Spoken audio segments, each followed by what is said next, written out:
হলো কি ভাই, এর আগে যে সময় ছিলাম, আমি প্রথমে একবার ইন্ডিয়া গেলাম ওই জিজি বিডিয়া, সে সময় আপনাদের মতো আরও কম সাংবাদিক ছিল, ওই দেখে আমি ফেস করতে চাইনি। এখন আল্লাহ দিলে আপনাদের সংখ্যা অনেক বাড়ছে, এই জন্য কিন্তু কানাকানসিতে কোথায় কী ঘটনা ঘটছে আমরা কিন্তু সাথে সাথে রিপোর্ট পাই। আগে একটা ঘটনা ঘটলেও কিন্তু সংবাদটা পাওয়া যেত না।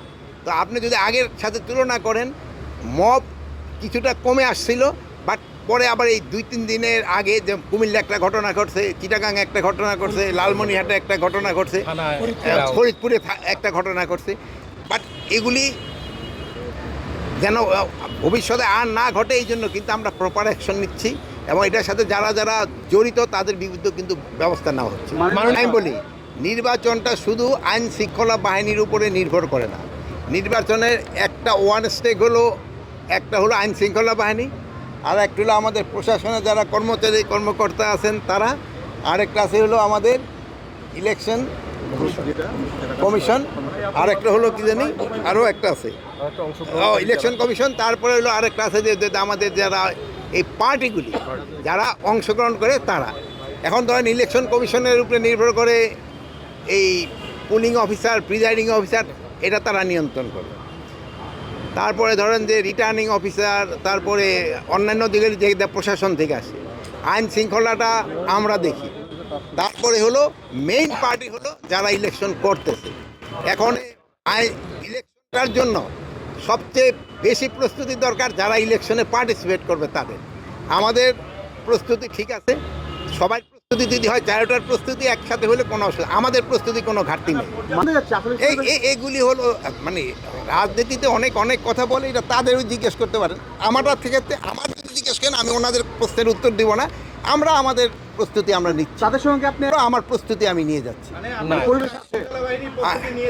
আমরা প্রস্তুতি, যেহেতু আমরা আরও সময় আছে, প্রায় 5-6 মাসের মতো আমরা প্রস্তুতি নেওয়া শুরু করে দিছি। ওই সময় ইলেকশনের সময় আমার মনে হয় না আইন শৃঙ্খলার থেকে কোনো রকমের অসুবিধা হবে। রংপুর অপরাধে এই পর্যন্ত 7 জনকে গ্রেপ্তার করা হয়েছে, এই জন্য যার একজন পানিশমেন্ট দেওয়া হয়েছিল তারও গ্রেপ্তার করা হয়েছে। এখন কি গ্রেপ্তারে করার সমস্যাটা হয়, যে অন্যায় করে সে তো আর ওই এলাকায় সহজে থাকে না, সে তো পালায়, তাই তো খুঁজে বের করতে একটু সময় দিতে হবে। ওইটার ক্ষেত্রে আমরা দেখেন ওখানে পুলিশের সংখ্যা বাড়িয়েছি, সেনাবাহিনীর সংখ্যা বাড়ানো হয়েছে, বিজেপি স্পষ্ট হেঁটে বেড়াচ্ছে তারা। না, কোথায় হেঁটে বেড়াচ্ছে? তাদের আমি সকালও স্পিডে বলছি যে তাদের ধরার জন্য বলেছে, যদি হেঁটে বেড়ায় থাকে আপনারা ওই ধরে দিয়েন কোথায় হেঁটে বেড়াচ্ছে। তা আপনারা ভালো থাকেন, দোয়া করি, আল্লাহ হাফেজ।